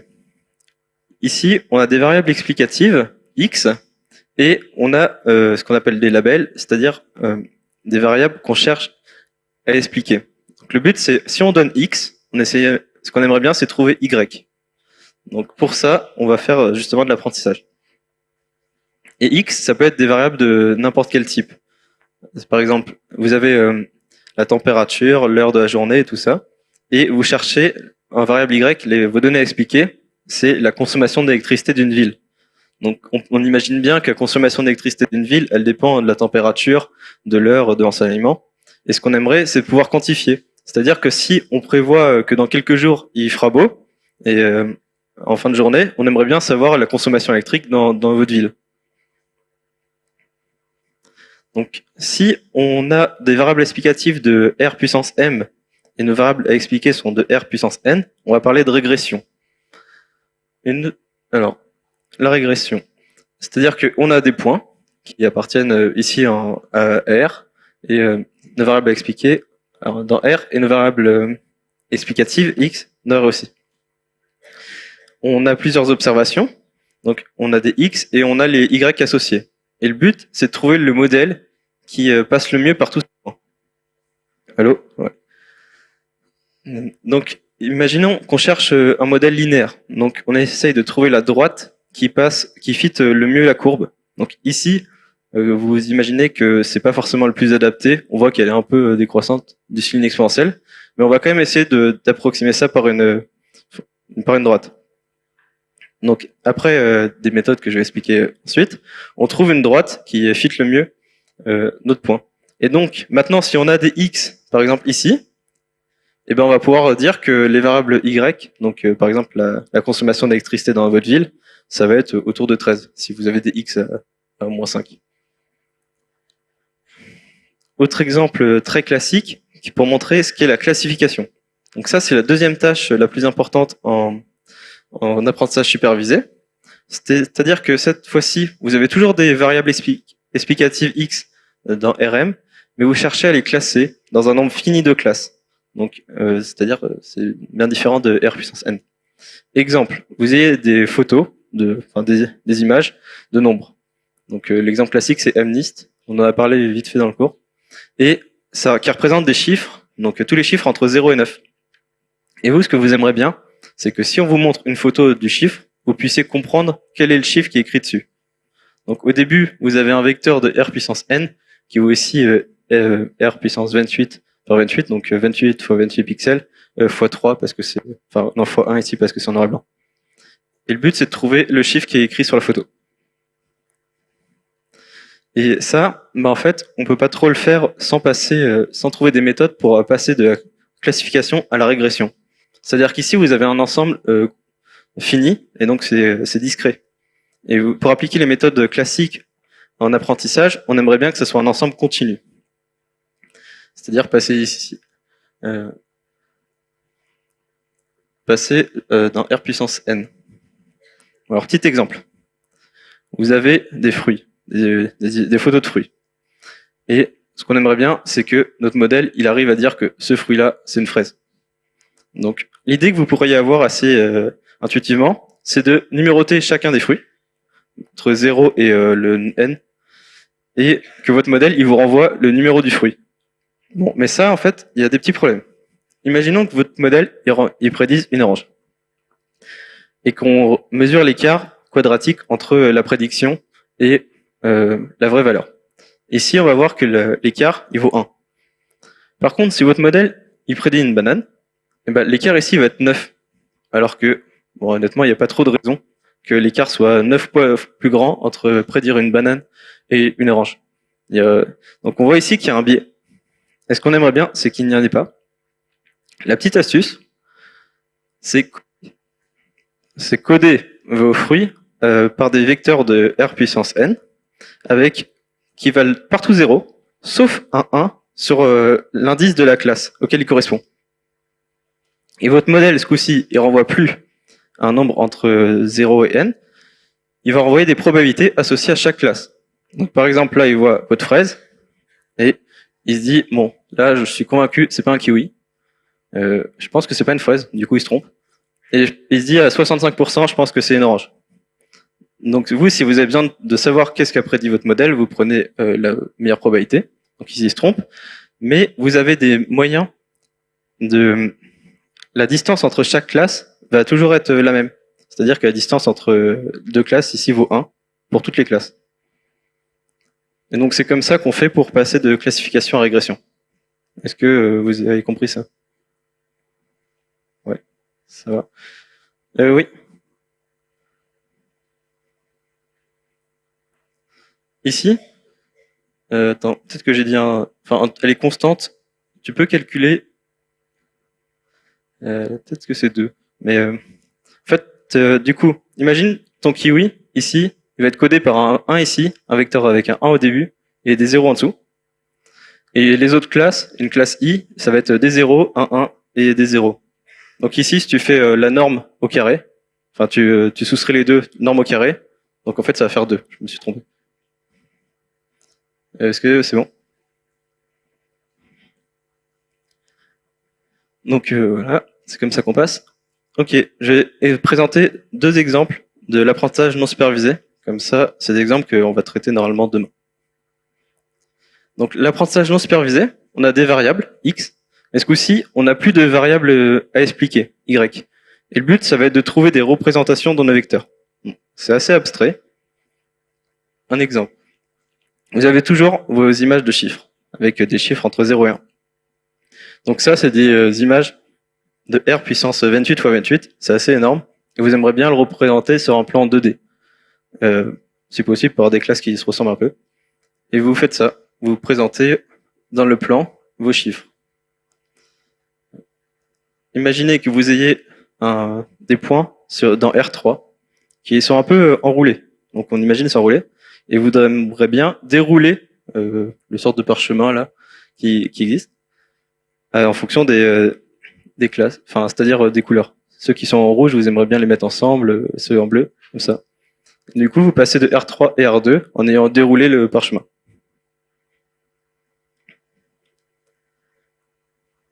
Ok, donc ça, c'est ce qu'on appelle la réduction de dimension. C'est-à-dire que on a des données de R puissance m, avec un m qui peut être plus ou moins grand, et on cherche en sortie des données de R puissance n, avec un n qui est plus petit. Donc on a extrait de l'information, on l'a réorganisée. C'est ça qui nous intéresse. Et on peut faire également une autre chose, qui est le clustering. Donc on a vu ça vite fait en algo. C'est-à-dire qu'on aimerait bien les regrouper par paquets qui se ressemblent. Et ça, c'est notamment utilisé, une application très concrète de ça, c'est les algorithmes de recommandation. Exemple, YouTube. Ce qu'il fait, c'est qu'il regarde, il dit, bon, il y a 1000 types de personnes sur YouTube, il y en a, ils aiment bien les vidéos scientifiques, d'autres les vidéos humoristiques. et il cherche des classes de vidéos qui se ressemblent le plus. Et il regarde à quelle classe vous appartenez et il vous propose des classes, les vidéos de la même classe. Exemple. Vous avez ici une image noir et blanc avec qui représente plein de points. Et là, vous vous dites intuitivement, il y a des paquets qui ressortent, quoi. Il y a 3 paquets, il y a un peu de distance entre les deux. Bah, le but, c'est que votre réseau, il ait le même raisonnement que vous, et qu'ils se disent, OK, il y a 3 paquets qui se ressemblent, et qui sont plus ou moins distants les uns des autres. Et ça, c'est du clustering. Donc là, j'ai fait un petit tour rapide d'horizon tout ce qu'on peut faire en apprentissage statistique. Est-ce que ça va sur les exemples? Ok. Maintenant, la partie importante, la régression. Alors, je vous rappelle ce que j'ai dit au tout début de l'amphi, parce qu'on est sur les méthodes de stats. On utilise en fait beaucoup les stats dans la partie apprentissage. Donc, on a toujours nos théories statistiques, fréquentisme, bayésianisme. Dans les stats, ce qu'on appelait le risque, c'était notamment le risque quadratique, c'était l'écart entre notre estimateur et notre paramètre à estimer. Bon, ici, on change un peu les notations, on appelle ça la perte. C'est noté L pour loss, donc perte en anglais. Et le risque, c'est l'espérance de cette perte. Donc vous faites pas avoir. C'est d'autres notations qui est appelé le risque en stats, n'est pas le risque de l'apprentissage. Et on a toujours nos données, X, et ici on a en fait des couples de données X et Y. On aimerait bien trouver un modèle général, mais c'est encore trop dur. Et ce qu'on fait, c'est on se rabat sur des modèles paramétriques. Vous avez par exemple des X qui sont des points sur l'axe des abscisses, des Y dans l'axe des ordonnées, et vous essayez de trouver une droite qui passe par vos points. Donc ça, c'est les rappels de chimie par exemple.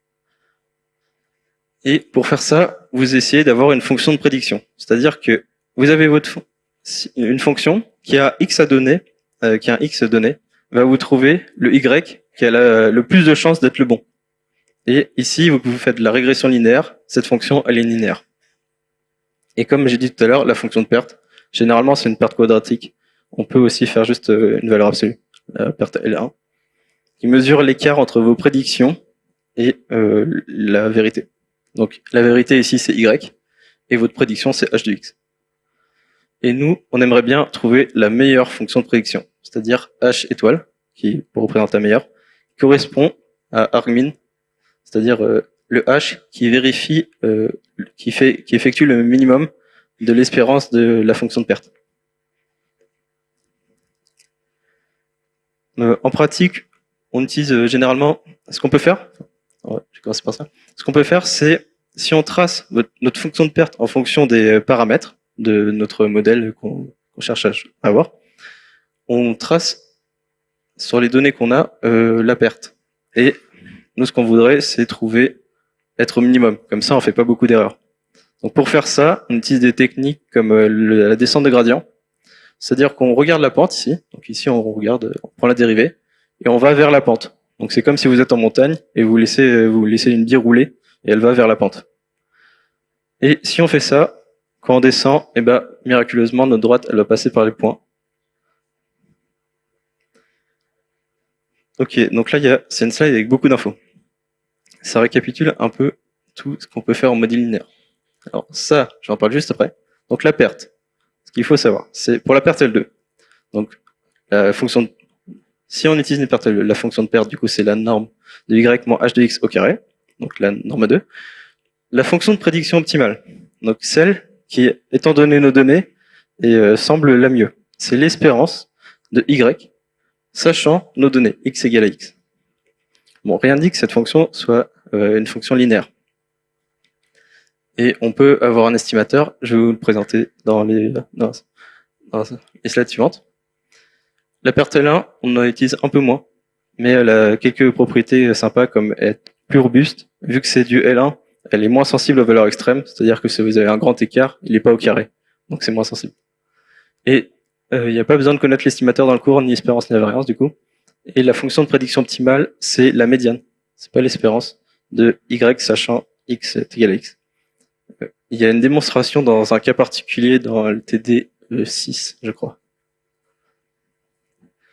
Ok, donc ça, c'est probablement l'exemple le plus important. Et si vous devez retenir qu'un seul truc de la partie apprentissage, c'est cet exemple. Ok, donc je vous cache pas, j'ai tiré cet exemple de l'exo 6.3, qui est un petit peu revisité pour être un peu plus généraliste. On considère un problème de régression linéaire avec des xi, qui sont des vecteurs. Donc c'est là la généralité par rapport à l'exo 6.3 du TD, qui sont déterministes, c'est-à-dire que au lieu de voir ça déterministe, on considère qu'on travaille conditionné au xi. Donc on a déjà observé nos xi. Et xi, on considère que c'est une famille libre. Vous allez comprendre pourquoi après. On a nos observations qui dépendent linéairement de nos xi. Mais ça, on le sait pas au début. On aimerait bien trouver les meilleurs paramètres, les paramètres via lesquels ça dépend linéairement. Donc ces paramètres ils ne sont inconnus pour l'instant. Bêta 0, bêta 1, jusqu'à bêta p. On les connaît pas, mais on aimerait bien les connaître. Bon, et comme on n'a pas de chance, il y a toujours s'entacher d'erreurs, comme toute mesure généralement en physique, s'entacher d'erreurs. Et on fait une hypothèse qui est plutôt forte quand même sur ces erreurs, c'est qu'on considère que les erreurs pour chaque mesure sont indépendantes et de même loi, c'est-à-dire une loi normale centrée avec une espérance en sigma carré. C'est une hypothèse qui est assez forte, notamment si votre appareils de mesure, en fait, ils sont biaisés. Du coup, votre biais, il est pas centré, quoi. Quelques notations, on pose la matrice I qui correspond à l'ensemble de nos observations. Donc, en première ligne, vous avez x1 plus des 1 devant, ce qui nous permet d'avoir une notation allégée pour prendre en compte le bêta 0. Donc, deuxième ligne, vous avez 1, x2, et à la fin, vous avez 1, xp. Bêta, on considère que c'est le vecteur avec tous les paramètres, bêta 0 jusqu'à bêta p. Et epsilon, c'est pareil, c'est epsilon 0 jusqu'à epsilon p. Là, ce qu'il faut remarquer, c'est que y, c'est x bêta plus epsilon. On peut s'en convaincre facilement en faisant le produit. Donc on voit les 1 qui vont se distribuer sur les bêta 0, les x1, 1 sur le bêta 1, et c'est exactement ce qu'on a là. Et plus le vecteur epsilon, qui est le vecteur qui est un peu embêtant. Et on aimerait bien trouver l'estimateur de bêta, au sens des moins de carré. Et petite question bonus, donner sa loi. Ok, par définition, l'estimateur de bêta, c'est l'argmin de la norme de y moins x bêta. Parce qu'on cherche à notre fonction de prédiction, h de x, c'est x bêta, c'est un modèle linéaire. Donc là, c'est xi moins x bêta crochet i, le tout carré, parce qu'on a une paire L2, et argmin, donc c'est l'argument qui réalise le minimum. On introduit la fonction de coût, j de b, donc ce terme-là, et pour trouver le bêta qui réalise le minimum, on va la dériver, enfin, mais c'est pas vraiment une dérivée, c'est une dérivée au sens des vecteurs. Bon, avant de dériver au sens des vecteurs, on va quand même la simplifier. Donc on a norme de y moins x bêta au carré. Ça, ces trucs-là, y moins x bêta, c'est tous les deux des vecteurs. Du coup, la norme L2, c'est le produit scalaire. Donc ça donne y moins x bêta transposé fois y moins x bêta. On développe, et comme ça, ce truc-là, c'est un nombre. Non, ce truc-là, c'est un nombre. Enfin, en fait, tout est un nombre, mais ça, c'est un nombre. C'est égal à sa transposée. Donc on peut le regrouper. Ça donne yt moins y plus ce terme ici. Et là, ce qu'il faut utiliser, c'est ces trucs-là. Donc vous avez le droit à votre poly. C'est pas un problème si vous voulez les apprendre. Hein. C'est quand même conseillé. La dérivée par rapport à vecteur. Ce qu'il faut comprendre, c'est que ça dérive la première composante de votre vecteur par rapport à la première composante de bêta, la deuxième composante de votre vecteur par rapport à la deuxième composante de bêta, et ainsi de suite.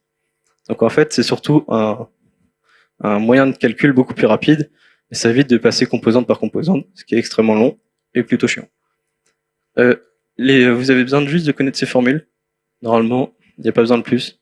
Dans le TD de ce matin, s'il y avait besoin de plus, c'était rappelé.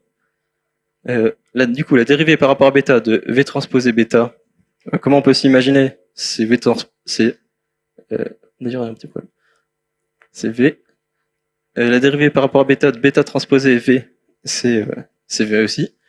Et là, si on a forme quadratique associée à la matrice M, la dérivée, c'est m plus m transposé fois bêta. Ok, maintenant qu'on a ça en tête, on va pouvoir dériver notre fonction de coût. Donc, la dérivée par rapport à bêta de j, ça vaut, ce premier-là, il dépend pas de bêta, 0. Ce deuxième terme, on a dit c'est m transposé plus m. Donc ici, m, c'est x transposé x. Donc c'est sa propre transposée, enfin, c'est une matrice symétrique. Moins, donc ça va donner x transposé x bêta. Enfin, 2 x transposé x bêta, parce que ça, on somme les deux. Et ici, donc, on a bêta transposé fois une matrice, ce qui va nous donner juste cette matrice. Et donc, notre gradient va être égal à 0, si et seulement si bêta est égal à xtx moins 1, x transposé y. Et c'est pour ça qu'au tout début, j'ai dit qu'on supposait les xi, enfin la famille des xi, une famille libre. C'est comme ça, on n'a pas à s'embêter, ça c'est bien inversible. Dans le cours, c'est une hypothèse qu'on fait tout le temps. Il y a quelques méthodes dans les cas où on la fait pas, mais généralement on s'embête pas trop. Et si on veut être tatillon, on fait la dérivée seconde de j, ça nous donne ce truc-là. Et ça, on dit que c'est positif au sens des matrices, c'est-à-dire que c'est une matrice définie positive. Donc en général, c'est pas un nombre. Et donc notre estimateur, donc ça veut dire que c'est bien un minimum. Et donc notre estimateur, on prend le minimum. Donc bêta, notre estimateur de bêta chapeau, c'est ce truc-là. Est-ce qu'il y a des questions sur cet exemple? Enfin sur la première moitié de l'exemple. Oui.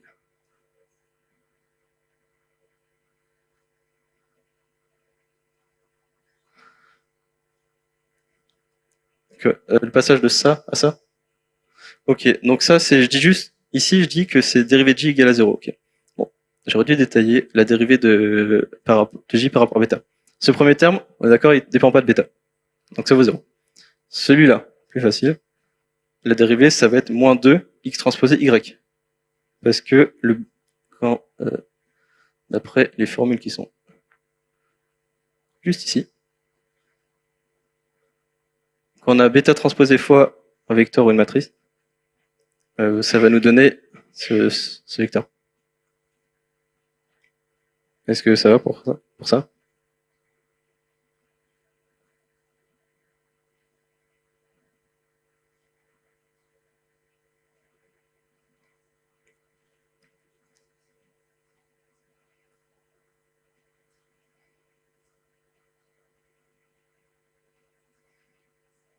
Ouais. Bah, du coup, ton 0, c'est la matrice nulle. Tu calcules ton j, et après, du coup, ça va te donner ici du x transposé x bêta. Si c'est égal à 0, ça veut dire que x transposé x bêta sera égal à bêta à x transposé y. Et du coup, on a dit que x transposé x était inversible, on l'a supposé. Et on trouve bien notre bêta qui réalise mine. Est-ce que ça va? Ok, est-ce qu'il y a d'autres questions?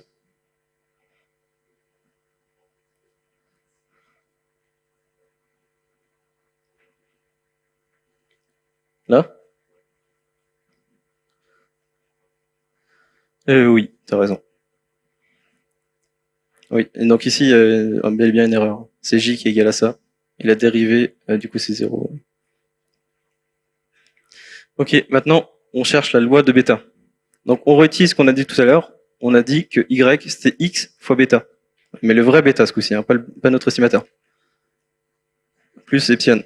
Et ça, comme les x ils sont déterministes, on travaille conditionné au x, ça va faire la moyenne de notre loi, parce que les epsilon sont de loi normale centrée et de variance de sigma carré in. Et notre variance ne dépend que de la variance de epsilon. Du coup, on va voir que y suit une loi normale centrée en x bêta et de variance, enfin de matrice de covariance sigma carré in. Si on cherche l'espérance de bêta, on dit que c'est l'expérience du coup de notre estimateur de bêta. On dit que c'est l'expérience du terme qu'on a trouvé précédemment. Ça, c'est comme une constante. C'est une matrice, mais on travaille pareil que tout à l'heure. C'est comme une constante. On peut le sortir. Et E de Y, c'est l'espérance de x bêta. Et comme ici, on travaille conditionné, c'est juste x bêta. Et du coup, comme par magie, ça simplifie. On a la x transposé x moins 1 fois la matrice. Ça nous donne une bêta. Donc ici, on peut dire que notre estimateur est sans biais, parce qu'on trouve bien la valeur qu'on cherche. Et la variance, on fait de même. Chose à savoir, la variance de une matrice fois un vecteur, ça va donner cette matrice fois la variance du vecteur, fois cette matrice transposée. Donc c'est la formule qui est écrite là. On développe. La variance de y, c'est sigma carré in. Il y a des termes qui se simplifient et on obtient sigma carré x transposé x moins 1. Est-ce que c'est bon ou pas pour ça? Ok, bon, ça a l'air bon. On a d'autres modèles que je vais pas détailler. Donc on a le modèle linéaire généralisé, notamment ce qu'on utilise dans la classification, régression logistique. C'est ça, on utilise on met la fonction logit de e de y sachant x qui est égale une fonction linéaire. Et on a des trucs encore plus compliqués, modèle linéaire généralisé à expansion de base, mais on va pas le détailler. Ok, petite partie sur la validité des classifiants.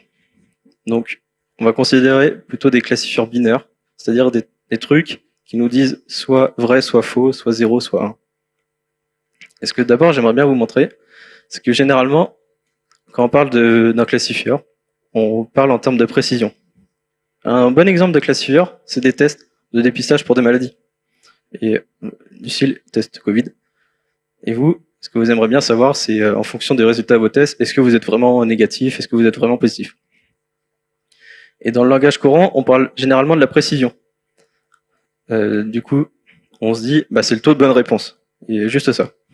Mais si votre maladie elle est assez rare, du style elle touche une personne sur 1000, en fait, il y a des bons moyens, il y a des tests très simples qui vont avoir d'excellents résultats. Vous prenez une maladie qui est rare, exemple une personne sur 1000, vous prenez un test qui dit tout le temps vous êtes négatif, vous avez 99,9% de précision. Donc on se doute bien que c'est pas du tout satisfaisant. Et du coup, on introduit ces notions, les notions de sensibilité et de spécificité. Ces notions, c'est dans le poly, mais il faut quand même savoir que c'est relativement à connaître, c'est tombé dans le partiel l'année dernière et il n'y avait pas de rappel des définitions. Donc c'est considéré comme du cours. La sensibilité, c'est le taux de vrai positif. C'est-à-dire que si votre test il est positif, quelle est la probabilité que vous soyez malade? Et on a la spécificité, qui est un peu le truc de l'autre côté, le taux de vrai négatif. C'est-à-dire que si vous avez un négatif, est-ce que vous êtes vraiment négatif? Petit exemple, les tests Covid, j'ai regardé ça ce matin. Pour qu'un test Covid soit commercialisé, il faut qu'il ait une sensibilité de 80%, c'est-à-dire que taux de vrai positif 80%, 99% de spécificité, c'est-à-dire que vous avez très peu de chances, si vous dites positif, vous êtes sûr d'avoir le Covid, quoi. Il y a très peu de faux positifs. Ce truc-là, ça correspond aux gens qui seront déçus parce qu'ils n'auront pas été détectés de la maladie. Et ça, c'est les gens qui sont déçus parce qu'ils ont détecté une maladie qu'ils n'avaient pas. Et le truc souvent difficile, c'est de mettre la barre entre spécificité et sensibilité. Donc on voit bien qu'il y a un peu un trade-off à faire. Si on est très spécifique, ça va être difficile d'être très sensible et inversement. Et pour voir la validité de nos tests, on utilise généralement un classifieur. Enfin, les courbes ROC. Donc ça, c'est ce qui est utilisé pour le classifieur. On trace, en fonction de la spécificité, la sensibilité. Et le but, c'est que notre courbe, peu importe la spécificité, elle a une sensibilité de 1. Et inversement, peu importe la sensibilité, elle a une spécificité de 1. Donc on aimerait bien que ça longe les bords, quoi. Et pour voir si notre modèle il est bon, on va calculer l'aire sur la courbe. Et ici, c'est un modèle qui est plutôt bon parce que c'est 0,98. Un modèle qui est mauvais, il va pas dire 0 en aire sur la courbe, il va dire 1,5. C'est-à-dire qu'il répond au hasard sur cette droite. Donc vous faites pas avoir si jamais vous avez une question sur ça. Et ça paraît invraisemblable de faire moins bien que le hasard. Ok. Hier, on a vu les réseaux de neurones. Ça tombe aussi au partiel. C'est tombé au partiel l'année dernière, dans un cas qui est pas très compliqué quand même, parce que vous allez voir que les notations deviennent assez lourdes et assez rapidement. Bon, bah pour comprendre ce qu'est un réseau de neurones, on va d'abord comprendre ce qu'est un neurone. Un neurone, c'est un objet qui prend en entrée un vecteur, ici un vecteur de taille 3, donc il est composante par composante, il multiplie chaque composante par des poids, donc ça c'est les paramètres du neurone, c'est ces trucs-là qu'on cherche à optimiser. Il nous renvoie dans un premier temps la préactivation, c'est-à-dire la combinaison linéaire des W et des X, donc par rapport au vecteur qu'il reçoit, et il rajoute un petit biais. Et pour que pas que ce soit linéaire, je vais vous expliquer pourquoi on n'a pas envie que ce soit linéaire après, on fait passer ça dans une fonction qu'on appelle une fonction d'activation, une fonction G, qui est une fonction non linéaire. Et il nous ressort ça, il nous ressort un réel, qui est Y qui est égal à G de la préactivation. Donc si on résume, on a en entrée un vecteur, x1, x2, x3, on a des paramètres qui sont nos coefficients de poids ici, plus le petit biais. Notre Y, c'est G de ce truc-là, la préactivation. Et on peut réécrire ça de manière plus condensée en G de WI, X plus BI. Donc WI, c'est un vecteur de paramètres plus BI. Ok, bon, maintenant qu'on a vu ce qu'est un neurone, on va voir ce qu'est une couche de neurones. Donc on a la couche de neurones, on appelle ça un perceptron. Je ne sais pas trop si vous avez besoin de savoir, mais dans le doute, apprenez-le. Du coup, notre perceptron, il reçoit comme un neurone un vecteur X. Et chacun des neurones qui forment cette couche va recevoir le vecteur X en entier. Ici, c'est une coïncidence, il y a autant de neurones que d'entrées. Mais ça n'a aucune raison d'être. C'est juste par simplicité pour faire le schéma. Et chacun de ces neurones, il va avoir ses propres paramètres, donc W1, B1, W2, B2, W3, B3. Et chacun va nous renvoyer un nombre, comme tout à l'heure. Ce qui va nous renvoyer Y1, Y2, Y3. On simplifie une notation, on écrit Y qui est le vecteur des YI. Ça, on peut dire que c'est G du vecteur. Donc on a toujours notre fonction d'activation G. Et si on écrit ça de manière plus condensée, on indique que c'est G de, ce coup-ci c'est une matrice, le W, c'est plus un vecteur ligne, fois X plus un vecteur de biais. Ok. Est-ce que ça va sur le perceptron? Il y a des questions? Ok. Bon, bah maintenant, dernière étape, le réseau de neurones, qui est un empilement de couches de neurones. Donc on appelle ça le multiperceptron. Et vous allez comprendre que dans un partiel, on peut pas vous faire un réseau de neurones de plus de 2 couches. Le réseau de neurones de l'année dernière, c'est une couche avec n neurones et une deuxième couche avec un seul neurone. Donc c'est-à-dire que au début, on envoie notre vecteur X dans la première couche, il nous renvoie chacun un autre vecteur qui se transmet dans la couche suivante. Chaque couche a des fonctions de poids différentes. Enfin, chaque neurone a ses propres poids. Et même les fonctions d'activation peuvent être différentes d'une couche à l'autre. Et donc là, on voit que rien que 4 couches avec assez peu de neurones par couche, la sortie elle est bien dégueu, quoi. Et c'est très non linéaire. Le rôle de l'activation. Vous dites pourquoi on se fait chier à avoir des fonctions non linéaires. Bon, bah en fait, si jamais on retirait les activations, donc on mettait les fonctions identité, ou même des fonctions linéaires, ça change pas grand-chose, bah nos matrices, elles vont se multiplier une à une, donc notre réseau, en fait, il va entre guillemets s'effondrer sur lui-même pour revenir à un modèle qui est linéaire. Donc en fait, c'est complètement nul. Toute la complexité de notre modèle qu'on avait fait, bah elle s'effondre, quoi. Quelques fonctions d'activation classiques. La fonction d'activation du partiel l'année dernière, c'est la sigmoïde, mais je pense que c'est redonné. Hein. Des fonctions tangentes, relues, d'autres fonctions plus exotiques. Et dans les classifieurs, la dernière couche, on lui met la fonction softmax. Parce que ce qui est cool, c'est que elle nous renvoie tous les résultats du vecteur entre 0 et 1, et la somme de ces résultats vaut 1. Donc en fait, on interprète ça en termes de probabilité. C'est ce que je vous ai montré tout à l'heure avec l'exemple, avec les fraises, tout ça. Bon. Le truc, c'est que nos réseaux de neurones, ils sont relativement performants. Et des fois, ils peuvent être trop performants. C'est-à-dire que si on peut vite fait faire des réseaux de neurones qui sont très complexes, et trop complexes, et En fait, ce qu'ils vont faire, c'est qu'ils vont carrément apprendre nos données par cœur. Et ça, on n'a pas du tout envie. Mais même sans faire de réseau de neurones, on peut avoir ces problèmes d'overfitting. Imaginez, vous autorisez des modèles qui sont l'ensemble des fonctions polynomiales et vous ayez n données. Bon, bah, si vous voulez minimiser le risque, c'est-à-dire que la norme entre vos prédictions et vos données et les vrais labels, quoi, les Y, bon, bah, pas besoin de s'embêter. Si vous avez des fonctions polynomiales, vous prenez les polynômes interpolateurs de Lagrange, ça passe par tous les points. Votre perte, elle vaut 0. Vous êtes là, waouh, j'ai un modèle qui est extrêmement fort. Mais pas du tout. C'est-à-dire que vous allez avoir un polynôme de degré n assez énorme, et entre les points, il va osciller de manière très dégueu. Et donc, en fait, au lieu de prédire quelque chose que plutôt continu et qui représente la réalité, il va osciller de manière assez méchante et être très éloigné de la vraie fonction. Donc là, c'est ce qu'on voit, et on n'a même pas pris les polynômes de Lagrange. Si est-ce que vous m'entendez ? Ok. Si vous avez un x qui se trouve ici, votre prédiction, elle va être là. Donc, c'est très loin de la vérité. Bon, bah, ce qu'on fait, c'est on part du principe que nos paramètres du modèle doivent être plutôt faibles.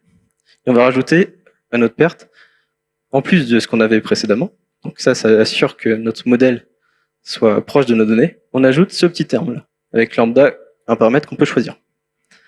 Et ça fait que on ne va pas pouvoir prendre des modèles très gros. Si on prend des polynômes de degré n du style 500, 1000, il va y avoir plein de termes qui vont être nuls parce que sinon ce truc-là va devenir énorme et en fait ça va pas être sélectionné. Il y a d'autres pénalités comme avec la norme 1. Et ça a plusieurs avantages. Bah, du coup, on n'overfit pas normalement, enfin, en tout cas moi. Et en plus, tout à l'heure, je vous ai dit que dans notre régression linéaire, on considérait que la matrice x était inversible, mais ça, c'était un peu une hypothèse quand même qui était pas mal, quoi. Et ça, il n'y a pas besoin de faire cette hypothèse. Avec ce terme-là, notre estimateur de bêta, il va comporter une matrice qui sera toujours inversible. Donc au lieu d'avoir xt x le tout moins 1, on va avoir xt x plus lambda in. Et ça, c'est une matrice qui est inversible. Bon, mais là, vous voyez qu'en fait, on regarde nos données et ce qu'on fait, c'est qu'on ajoute une pénalité. Et on ajoute cette pénalité de manière à pas overfitter. Et pour faire ça, on regarde comment se comporte notre modèle en généralisation. C'est-à-dire qu'on a nos datasets de train. Donc ça, on fit le modèle sur les données. Et pour savoir si on a besoin d'ajouter de la pénalité, on regarde comment il se comporte sur des données qu'il a jamais vues. Et si on se rend compte qu'il a besoin de correction, on va rajouter le terme lambda. Bon, mais pour faire ça, du coup, on a regardé ces données-là, qui sont censées nous dire si notre modèle est bon. Et on a choisi les lambdas qui vont faire qu'on va pas overfitter.